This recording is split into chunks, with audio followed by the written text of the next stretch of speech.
Die Geschichte von der Schneehexe, vom Zauberer Merlin und von den Nobels. Die Schneehexe und der Zauberer Merlin kennen sicher die meisten von euch schon gut. Sie sind ganz gute Freunde. Die Schneehexe hat früher weit oben im Norden beim ewigen Schnee gewohnt. Jetzt ist sie etwa gerade einen feinen Tee mit ihren Kräuteln aus dem Garten am Kochen, weil der Zauberer Merlin sicher gleich vorbeikommt, sie besuchen. Der Zauberer Merlin ist wahrscheinlich gerade in seiner geheimen Zauberkammer seine Zauberbücher am Studieren und denkt, es wäre gut, wenn er mal bei Schneehexe einen Besuch machen würde. Und die Obels? Wahrscheinlich hat er noch nie von den Obels gehört. Die Obels sind kleine, buschige Tiere mit einem engen Schwanz. Ohne Schwanz sind sie fast gleich gross wie ein Hase. Aber der Schwanz ist fast doppelt so lang wie sie selber. Da Obels ihr braunes Fell hat 3 silbrige, glänzige Flecken. Und die Obels können schnell springen. Nicht nur noch so schnell wie der Blitz. Nein, noch schneller wie der Blitz. Und für das sie auch schnell um die Ecke springen können, brauchen sie ihren Schwanz. Mit dem haben sie sich an einem Baum fest und können so um die Kurve fliegen. Warum das ihr wahrscheinlich noch nie Obels gesehen habt? Eben, das ist weil... was ist los? Hoppla, das sind ja ein paar von den Obels. Obeli, Obeli, Sacheli, Snahaxi, Hobi, Zabali, Marli. Was ist los? Obeli, Obeli, Sacheli, Snahaxi, Hobi, Zabali, Marli. Was? Wer sucht ihr? Snahaxi, Hobi, Zabali, Marli. Aha, Snohoxi, Obi, Zoboli, Morli. Die Schneehexe oder der Zauberer Merlin. Jobi, Jobi. Also, der Weg zur Schneehexe und dem Zauberer Merlin kann ich euch schon erklären. Zuerst müsst ihr geradeaus gegen Süden laufen, bis ihr zum Baum kommt, der einen langen Ast hat, der den Boden berührt. Dann lauft ihr weiter in die Richtung, die euch der Ast anzeigt, bis ihr vor einen grossen Felsen kommt. Beim Sonnenuntergang müsst ihr dann genau die Richtung von der Sonne einschlagen, bis das... Obeli. Ja, ich weiss, es ist kompliziert. Aber wisst ihr was? Ich komme mit und zeige euch den Weg. Ich möchte die Schneehexe oder Zauberer Merlin sowieso einmal lernen kennen, nicht nur davon erzählen. Jobi, Jobi, Jobi, Jobi. Hey, Erzählerin! Schon ist sie weg. Wer erzählt denn jetzt dem Kind die Geschichte von der Schneehexe und vom Zauberer Merlin und von den Nobels weitergeht? Mach du das, Schreiberpünktli. Du kannst auch mal erzählen und nicht nur Geschichten aufschreiben. Ich muss jetzt gehen. Dann erzähle ich halt die Geschichte weiter. Ich, der Schreiber Pünktli, erzähle die Geschichte von den Nobels, noch bevor ich sie selber aufgeschrieben habe. Ja, no. Also, die Erzählerin und die Nobels haben sich auf diesen komplizierten Weg zur Schneehexe und zum Zauberer Merlin gemacht. Und natürlich in die Nobels, die lustigen Tiere, gingen auf die Erzählerin müssen warten, weil sie ja noch schneller können springen als der Blitz. Zum Glück hat die Nobels die Sprache der Erzählerin gut verstanden. Die Erzählerin selber hat allerdings schon mehr Mühe gehabt mit der Obelsprache und sie war nie ganz sicher, ob sie alles richtig verstanden hat. Aber sie hat gewusst, dass die Schneehexe alle diese Sprachen versteht und selber auch reden kann. Und die Erzählerin war froh, als sie endlich die Schneehexe und den Zauberer Merlin angetroffen hat.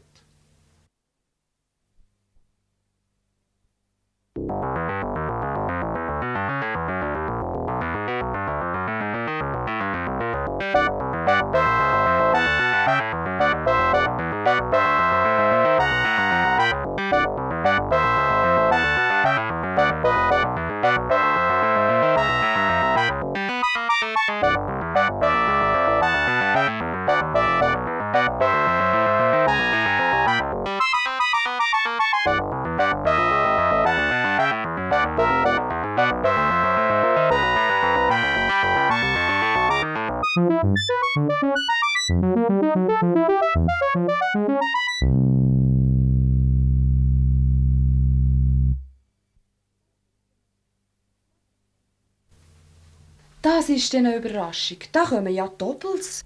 Jobi, Jobi, Jobi.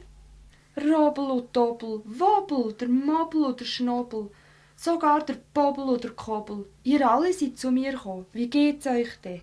Obeli, Snahaxi, Hobi, Zabali, Marli. Jabali, Masali, Olli, Halfi. Der Zauberer Merlin und ich, die Schneehexe, sollen euch helfen. Was ist denn passiert? Und wer hat er denn da noch mitgebracht? Excusez, ich bin die Erzählerin von der Schneehex-Geschichten. Die Obels, die sind zu mir gekommen, weil sie die oder Zauberer Merlin gesucht haben. Weil der Weg hier zu euch aber so kompliziert ist, habe ich gedacht, ich gehe ihnen gerade selber zeigen. Da hast du gewiss recht gehabt. Aber wer erzählt denn jetzt eine Geschichte weiter? Der Schreiber Pünktli, der die Geschichte zwischen Alben aufschreibt. Aha, so geht das. Ja, das ist dann gut. Und ihr, Obels, was ist denn mit euch passiert, dass ihr zu mir gekommen seid? Und bei der langen Geschichte, der Pappelballasong Lodi. Hat echt jemand mal die Freundlichkeit, mir zu erklären, was da los ist? Zauberer Merlin, musst nicht beleidigt sein, dass wir dich gerade eins haben vergessen. Du hast ja schon gehört, das ist die Erzählerin. Und die Tiere, das sind der Robbel, Mobbel, der Dobbel, der Wobbel, der Schnobbel und der Bobbel und dann noch der Kobbel von den seltenen Tieren, den Obels. Sie haben, wie ich früher, weit oben im Norden beim ewigen Schnee gewohnt. Von dort her kennen sie. Sie sind aber seither in die grossen, weiten Wälder gewandert, weil es dort noch Perlentannen hat. Und sie haben irgendein Problem. Sie haben die und mich gesucht. Aber Schneehex, was haben Sie denn für ein Problem? Ich verstehe Ihre Obelsprache nicht. Wart's nur ab. Bobbel, volo do songi do lodi?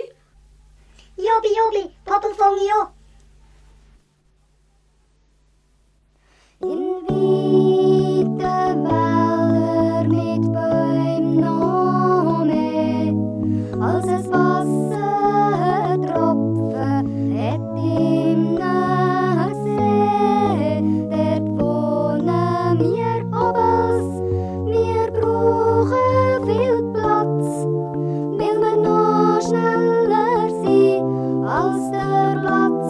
Der Blitz in weiten Wälder mit Bäumen noch mehr, als es Wassertropfen hat im nahen See. Dort wohnen wir Obels, wir brauchen viel Platz, will wir noch schneller sein als der Platz. Der Blitz.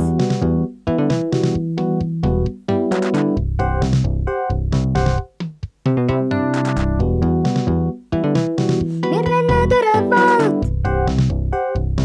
am Tag und in Nacht, begegnen einem Fuchs, der aus ihrer Höhle lacht, einer Hasenfamilie, die über Wurzeln hüpft, einem Buchfink, der freudig sein Schwänzchen lüpft. Doch leider ist der Bauer gierig noch da, der mit den Wäldern nicht viel kann anfangen. Drum sagt jetzt alle Bäume und zerstört so unser Lebensraum. In weiten Wälder mit Bäumen noch mehr, als es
wohnen hier alles.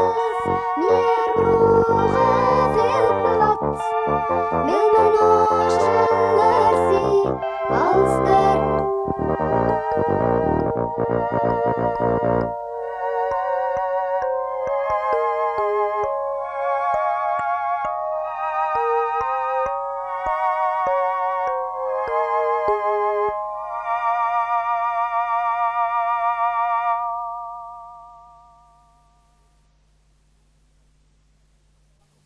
Du, Schneehex, ich glaube, ich verstehe die Sprache nicht so noch.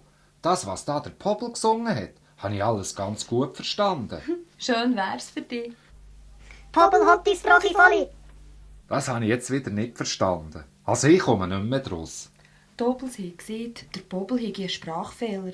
Darum singt er gerade so, dass wir es alle verstehen. Ich tue mich ja nicht gerne einmischen. Aber solltet ihr jetzt nicht den Obels helfen, damit der Bauer gierig nicht den ganzen Wald abholzt? Klar, du hast recht, Erzählerin. Der Wald, der Lebensraum der Nobels, wird immer kleiner. Und wenn wir uns nicht gleich auf den Weg machen, hat der Bauer gierig sicher schon alle Bäume gefällt. Also los, auf was warten wir denn noch? Also, ich muss zuerst noch in meine Zauberkammer ein paar Sachen packen. Dann kann es dann von mir aus losgehen. Du, aber, wie reisen wir denn überhaupt? Denk, mit dem Hexenbesen fliegen wir zu den Nobels. Die Nobels selber die können ja springen und sind sicher noch vor uns dort. Ja, und dort die Erzählerin. Ja, wie komme ich denn dort her? Zobali Molli, Kani Kloni, Roti auf im Obel, Dori starke Obel. Hä? Was? Oh ja, das ist eine gute Idee. Zauberer Merlin, du kennst ja einen Zauberspruch, für die Leute können zu verkleinern. Wenn du die Erzählerin verkleinern, dann kann sie auf dem Mobel am stärksten Nobel reiten. Klar. Bist du einverstanden, Erzählerin? Ja, von mir aus kann es losgehen. Wo du endlich der Zauberer Merlin seiner Sache gepackt hatte und die Erzählerin verkleinert war, ist es losgegangen. Die Schneehex und der Zauberer Merlin auf dem Hexenbesen, die Erzählerin auf dem Rücken vom Mobel. Und schnell sind sie gesprungen, die Obels. So schnell, dass man sie gar nicht gesehen hat, wie sie sich mit ihren langen Schwänzen an den Bäumen festgehalten, um die Kurve zu machen. Höchstens, dass die Bäume ein bisschen gewackelt hätte vom Heben. So tiefig war natürlich der Hexenbesen von Schneehex nicht. Darum waren die Obels schon längstens in ihrem bedrohten Wald und die Erzählerin hat schon ungeduldig darauf gewartet, dass sie um ihn vergrössert wird, wo sie endlich eingetroffen sind. Die Schneehex oder der Zauberer Merlin.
So, da wären wir.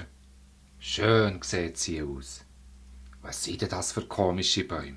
Ein solcher habe ich noch nie gesehen. Das sind Perlentannen. Doppels haben mir das erklärt, wo ihr noch auf der Reise waren. Die Anzapfen der Perlentannen ist das Einzige, was die Doppels essen. Ja, genau so ist es, Erzählerin. Und wenn jetzt also der Bauer gierig alle Perlentannen von diesem Wald umsagen, so haben die Doppels nichts mehr zu essen. Jubi, Jubi. Du, Schneehex, was hat Doppels gesagt? Ja, das war alles, was sie gesehen haben. Also Schneehex, Erzählerin, liebe Obels. Ich glaube, jetzt wäre es an Zeit, mal zum Bauer gierig zu gehen, damit der Wald mit diesen Perlentannen nicht noch kleiner wird. Oboli Angst, du Borigori. Die Doppels haben Angst vor dem Bauer gierig. Sie kommen lieber nicht mit. Ja, das begreife ich.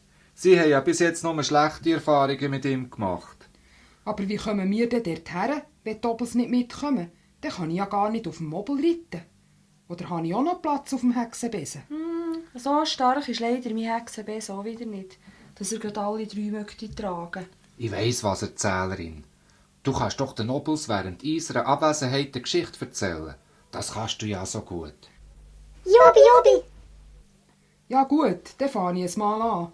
Seid ihr bereit, Obels? Jobi, Jobi.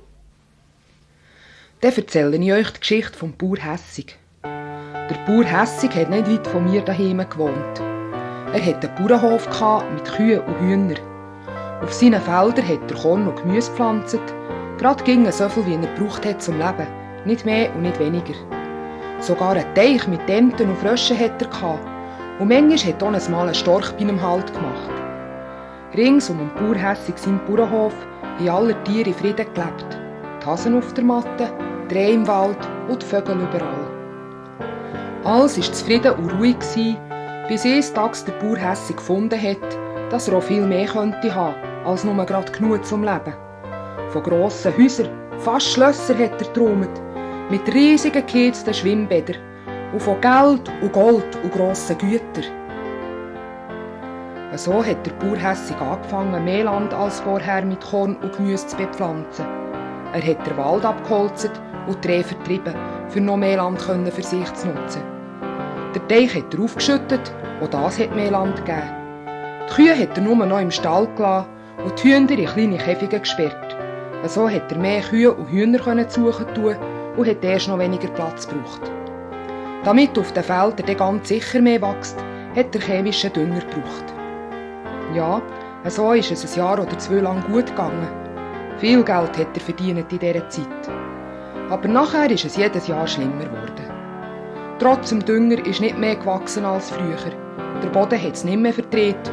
Und ganz viele Schnecken sind gekommen, die gerne den Salat hätten gegessen. Darauf musste der Bauer Hässig Gift streuen. Aber das Gift ist im Boden ins Wasser gekommen, so dass er nicht einmal mehr das eigene Wasser brauchen konnte. Der Bauer Hässig ist hässiger geworden. Dann sind die Hühner krank geworden, die haben sich in den Käfigen ja kaum bewegen. Ja, sogar die Kühe haben nicht mehr so viel Milch gegeben wie früher. Teures Futter musste er kaufen für die Hühner und für die Kühe. Und der Bauer Hässig ist unzufriedener geworden. Die Tiere vom Wald waren schon längstens nicht mehr herum. Der Wald hat er ja abgeholzt. Die Vögel sind verschwunden, zu viel Gift hat es im Boden gehabt. Kein Hase mehr hat der Bauer Hässig auf der Matte gesehen. Er ist einsamer geworden. Am Schluss hatte er zwar einen riesigen Bauernhof, der ihm aber nur mehr Arbeit gegeben hat und nicht mehr Verdienst als vorher. Dabei war er dann gar nicht mehr beliebt bei seinen Nachbarn. Mit einem schlechten Lohn und bitterbös ist der Bauer Hässig schlussendlich aus dieser Gegend verschwunden. Niemand weiss, woher. Vielleicht seid ihr ihm schon begegnet, wer weiss.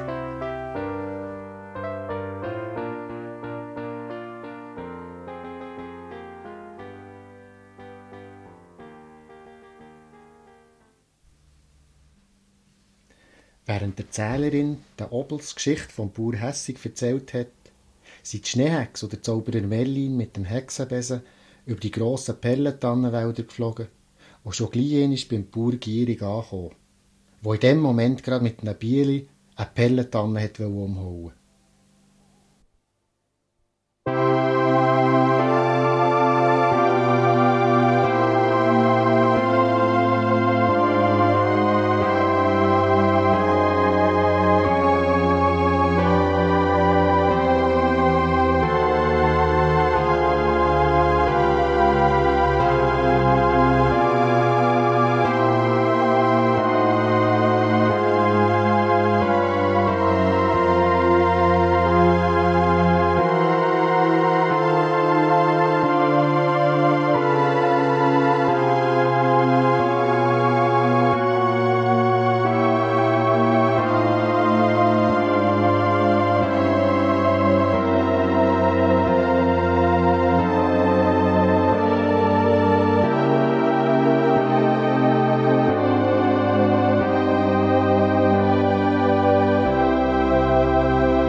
Hey, Bauergierig, was machst du da?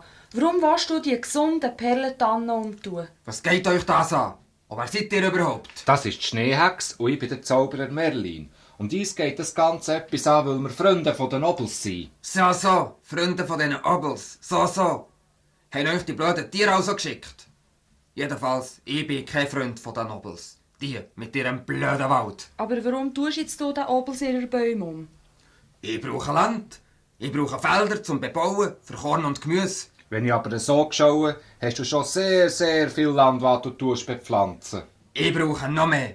Immer mehr Land brauche ich. Ich will noch grössere Felder. Aber warum denn? Deine Felder sind doch wirklich schon so gross. Das Korn und das Gemüse, das kann ich verkaufen.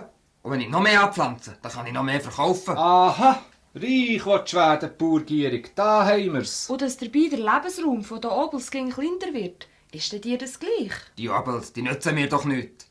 Mit denen kann ich gewiss kein Geld verdienen. Was ich brauche, ist Land. Mehr Land. Mir taucht, du hast schon mehr als genug Land. Du kannst doch nicht einfach alles nehmen.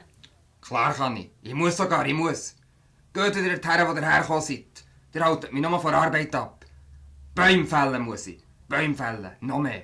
Ich will noch mehr Land. Komm, Zauberer Merlin, mit dem Burgierig kann man nicht reden. Wir müssen uns etwas anderes einfallen. Du hast recht, Schneehex. Gehen wir doch zurück zu den Nobels und zur Erzählerin. Aber ich habe schon eine Idee, was wir machen könnten. Wart's nur ab. An Schneehex und am Zauberer Merlin ist wirklich nichts anderes übrig geblieben, als um zurück in den Pellentannenwald zu den Obels und zur Erzählerin zu gehen. Mit dem Bauer Gierig konnten sie einfach nicht reden. Als die Schneehex und der Zauberer Merlin von ihrem Misserfolg erzählt haben, sind die Obels traurig geworden und haben die Geschichte, die ihnen die Erzählerin erzählt hat, fast um mich vergessen. Aber der Zauberer Merlin konnte um mich Mut machen. Er hatte nämlich schon eine Idee gehabt, wie man den Bauer Gierig überlisten könnte.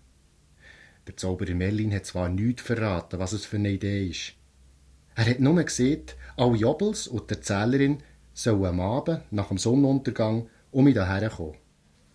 Und schon ist der Zauberer Merlin zusammen mit der Schneehex auf dem Hexenbesen davongeflogen.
Jetzt warten wir lang auf die Schneehexe und auf den Zauberer Merlin.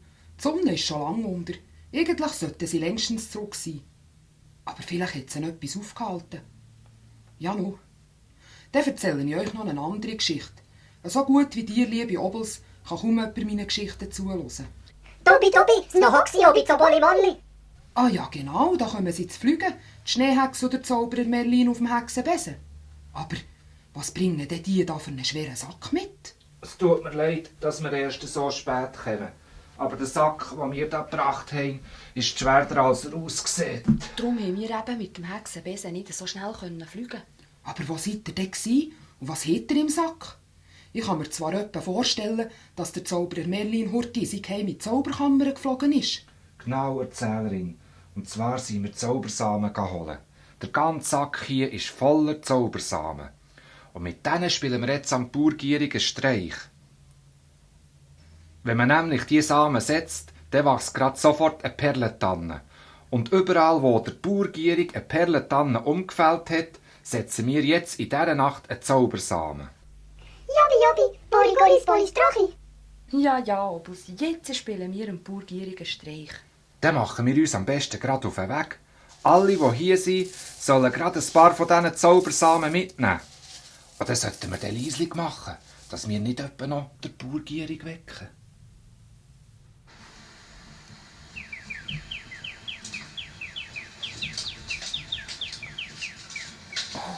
Das wird mir ja ganz so heimlich. So eine feistere Nacht. Und alles ist so still. Ja, Erzählerin, es ist wirklich gerade ein bisschen unheimlich hier im Wald. Aber der Einzige, der sich in dieser Nacht muss fürchten muss, ist der Burgierig und nicht wir. Geht's eigentlich noch weit zu laufen, bis wir beim Burgierig sind? Noli was jo horzi. Die Obels kennen eine Abkürzung. Ich bin einfach froh. Die Obels können zwar schon schnell laufen, aber wir sind halt nicht so schnell.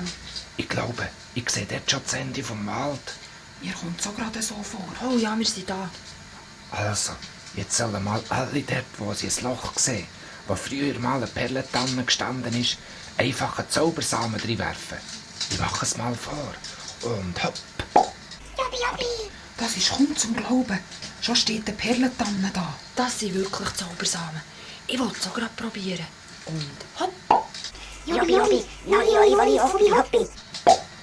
Wunderbar. Und hopp.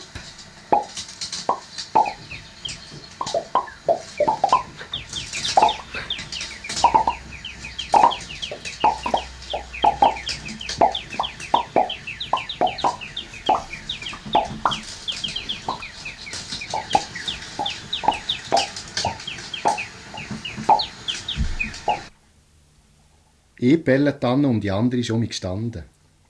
Es hätte fast nicht aufhören.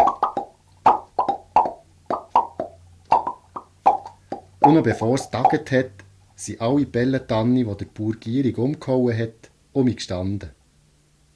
Am nächsten Morgen sind die Schneehexe und der Zauberer Merlin diesmal zusammen mit der Erzählerin und den Obels zum Burgierig gelaufen, für zu schauen, was auch der zu der neuen Perlentanne sieht.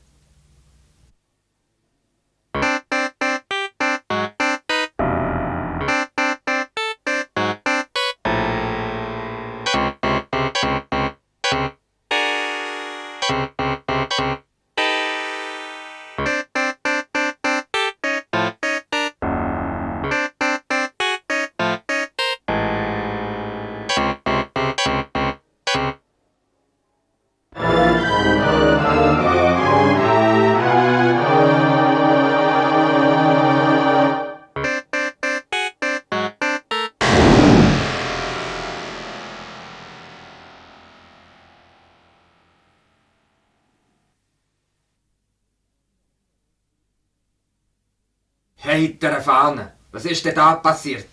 Alle Perlentannen, die ich gefällt habe, stehen wieder. Da ist etwas nicht mit rechten Dingen zu und her gegangen. Du hast nicht auf uns hören, Burgierig. Jetzt siehst du halt, was passiert. Aha, schon wieder die Schneehexe oder Zauberer Merlin. Und die Obels haben sie auch noch mitgebracht. So. Und wer hat ihr denn da noch mitgenommen? Ich bin die Erzählerin und ich hoffe, du hörst jetzt auf, Böhm umzuschlagen. Da kannst du noch lange hoffen. Die Bäume die hauen alle um. Und erst noch mehr als vorher. Aber, Burgierig, dann kommen wir wieder in der Nacht und pflanzen alle Perlentannen wieder an. Ich finde den Schossmittel, dem abzuhelfen. Da könnt ihr sicher sein. Ich brauche mehr Land. Ich will mehr Korn und Gemüse zum Verkaufen. Ich will reich werden. Wo alle anderen, die sind mir sowieso gleich. Aber wenn alle so denken wie du, dann haben wir ja gleich mal keinen Wald mehr und keine Tiere. Wo bleibt denn da die Natur, die doch allen gehört? Was die anderen denken, ist doch mir gleich. Ich weiss, was ich will. Und überhaupt. Was habe ich von diesen Tieren? Nichts, gar nichts. Kannst du nicht auch ein bisschen Freude haben an Sachen, die nicht nur gerade dir gehören? Ich will mehr Land und fertig. Und heute kaputt in der ganzen Welt. Und jetzt lasst mich endlich in Ruhe. Obeli. Ja, Obels, der Gierig, der tut wirklich blöd. Dann gehen wir halt in dieser Nacht wieder Bäume pflanzen. Und das wiederholen wir so manchmal, bis dann der Bauer gierig genug hat.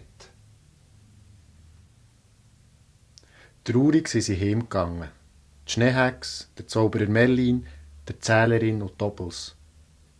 Sie haben nicht gewusst, was sie gegen diesen stur Bauer machen sollen. Es ist ihnen nichts anderes übrig geblieben, als um auf die Nacht zu warten, um neue Pelletannen zu setzen. Aber weil sie vor der letzten Nacht noch müde waren, sind sie zuerst schlafen.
Aufwachen, schnell, erwacht doch! Was ist denn los? Ich bin doch noch so müde. Schnell, aufwachen, der Wald brennt! Was, der Wald brennt? Hat der Bauer gierig doch den Wald angezündet? Der traurige Lump. Das Feuer, es kommt gegen näher. Hoi, schnelle Gummi, Wagi.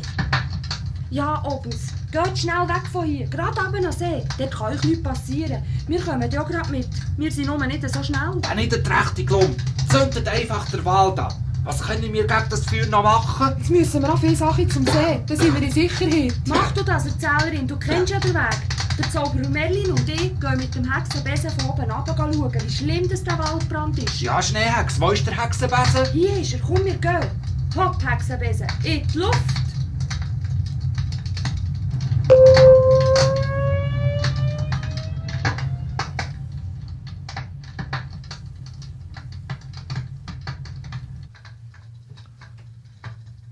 Oh, das sieht schlimm aus. Wenn wir das Feuer nicht gleich löschen können, dann brennt bald der ganze Wald. Ja, aber wie löschen? Es sind auch keine Regenwolken rum. Ja, wenn ich nur eine Idee hätte. Hey, schau dort unten, der Bauer Gierig, siehst du ihn? Wir hören ihn sogar. Hilfe! Hilfe! Mein Haus brennt! Das hat er davon. So ein Feuer ist etwas sehr Gefährliches. Und jetzt brennt sogar sein eigenes Haus. Hilfe! Hilfe! So helft mir doch! Mein Haus brennt! Ja, wir kommen. Schneehex, wie willst du am Bauer Gierig helfen, wenn wir selber nicht einmal wissen, wie wir das Feuer löschen Ja, können? besinnst du dich noch an Archibald Wüterich und sein fliegender Ross, der Philibus? Klar, der Wettermacher Archibald Wüterich. Wenn er jetzt da wäre, könnte er uns sofort Regenwolken holen mit seinem Ross, dem Philibus, und es machen zu regnen. Dann wäre das Feuer gleich gelöscht. Aber wo ist er, der Archibald Wüterich? Der ist vielleicht gerade weit weg von hier. Ja, aber da können uns jetzt Doppels helfen. Die springen ja noch schneller als der Blitz. Wir schicken die los, für den Wettermacher Archibald Wüterich zu suchen. Die finden ihn sicher schnell. Mal, das ist eine gute Idee.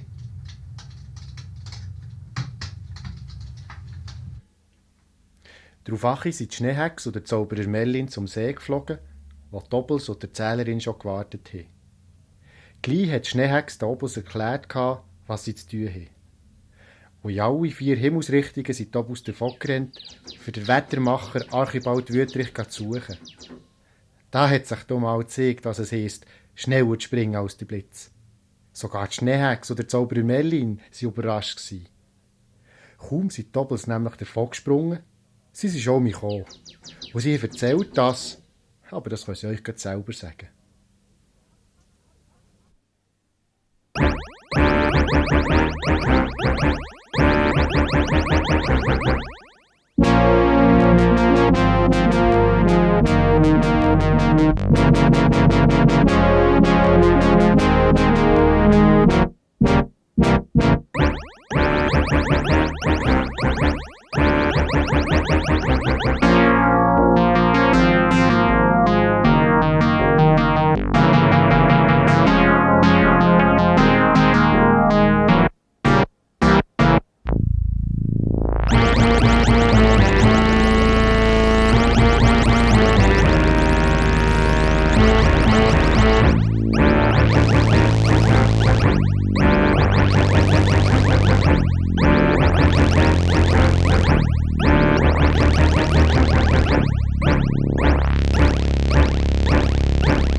Obi gefunden, Wettermacher Archibaldi komme sofort.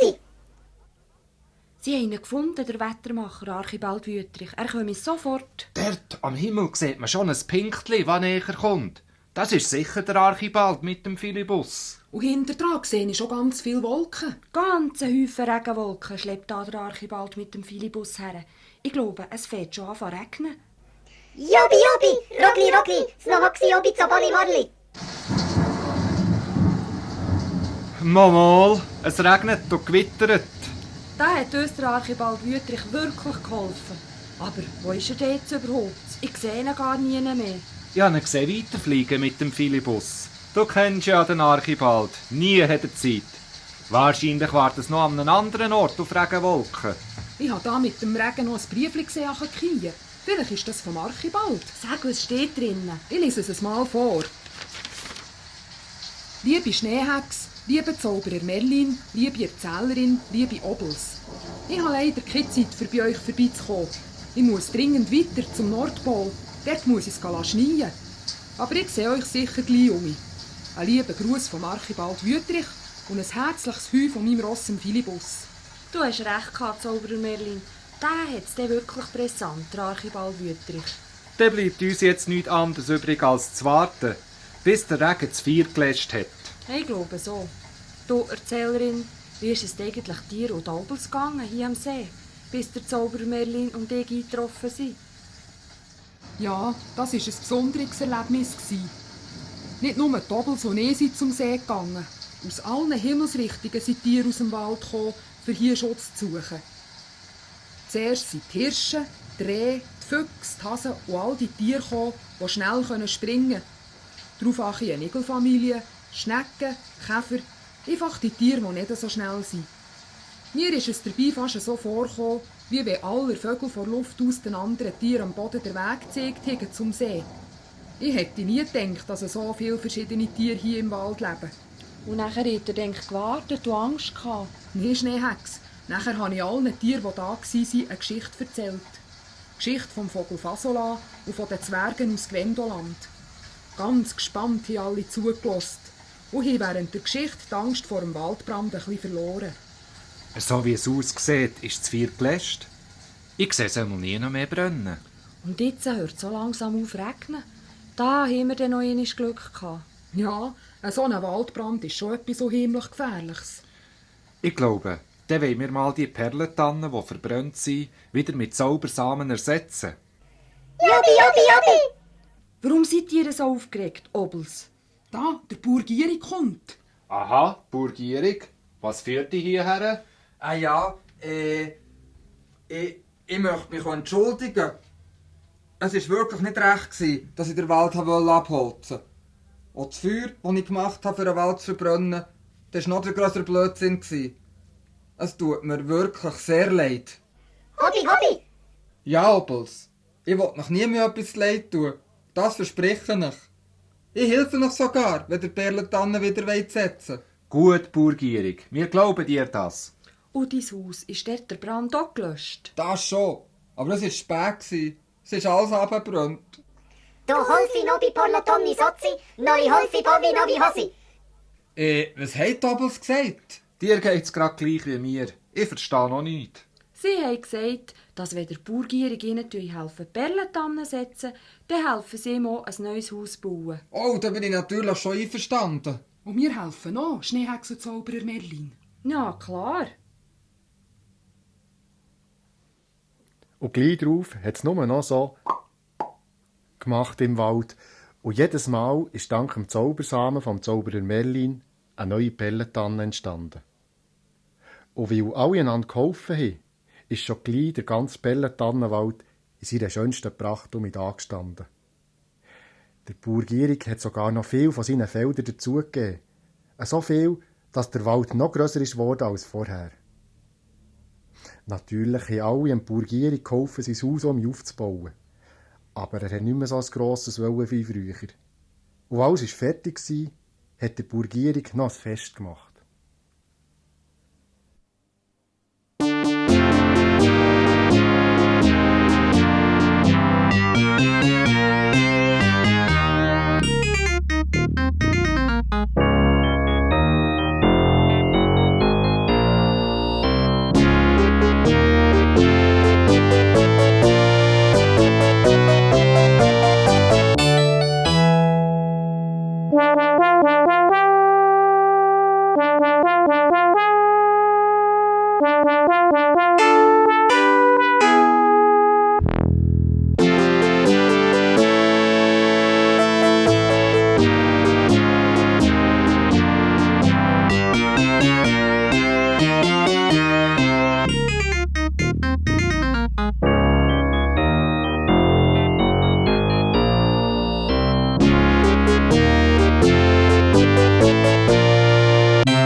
Das freut mich, dass du uns noch alle zu dir eingeladen hast, Bauergierig.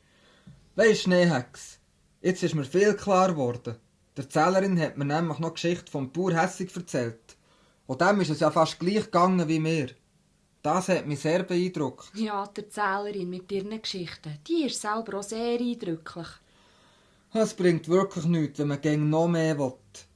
Die Felder, die ich hatte, waren eigentlich schon gross genug. Ich habe nämlich schon so viel zu viel Korn gepflanzt und konnte es gar nicht mehr alles verkaufen. Aber ich habe gedacht, wenn ich noch mehr Korn habe, dann kann ich es dir ein bisschen billiger geben als die anderen Bauern. Und dann kaufe ich dann alle Leute nur noch bei mir. Aber jetzt ist es besser so. Ich pflanze nur noch so viel Korn, wie ich mag. Dafür umso besseres Korn. Wohl, das tut mir sehr eine gute Idee. Und dann bleibt mir dir auch noch mehr Zeit, für die Doppels ein bisschen im Wald zu besuchen. Jobi. Dann wäre die Geschichte eigentlich schon fast fertig. Noch nicht ganz, Erzählerin. Ich habe da noch ein kleines Liedli vorbereitet.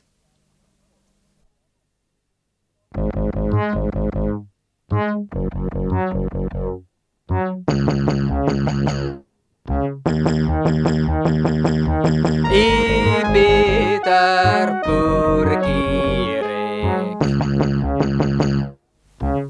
aus dem Perlentannenwald. Ich bin nie mehr hässlich. Mein Herz ist nicht mehr kalt. Ich hab Freude an den Nobels bekommen. Ihre Gegenwart macht mich so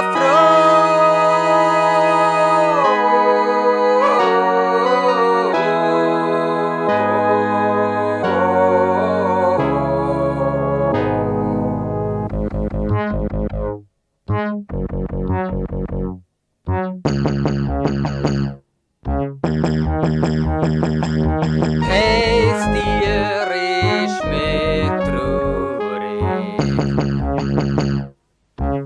Wie im Perlentannenwald, der jetzt wird so lustig.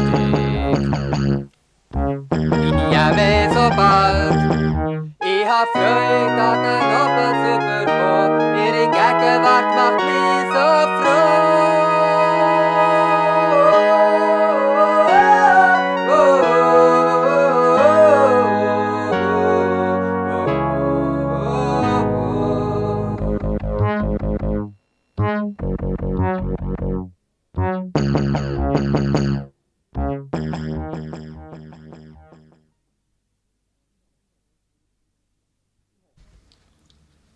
Ich hoffe sehr, Burgierig, es bleibe so. Nicht, dass die Doppels wegen dir wieder zur Schneehexe und zu mir müssen kommen, für Hilfe zu holen. Nein, Zauberer Merlin, da musst du keine Angst haben. Wenn ich denke, was ich früher, als ich noch ein Böse war, alles verpasst habe, dann kommt es mir vor, das konnte gar nicht möglich sein. Das ist gut so. Dann wäre die Geschichte jetzt aber wirklich fertig. Das heisst, jetzt kommt eben noch der Schreiber Pünktli. Genau, Erzählerin. Die Geschichte von Schneehex, vom Zauberer Merlin und von den Nobels geht ihrem Ende entgegen. Wie lange das Fest beim Burgierig noch gegangen ist, hat nachher niemand mehr genau sagen. Wahrscheinlich so lange, bis jemand die Schneehex oder Zauberer Merlin gerufen hat, weil ein neues Abenteuer auf sie gewartet hat. Aber was denn das für uns wird sein, erzählt euch der mit der Erzählerin in der nächsten Geschichte.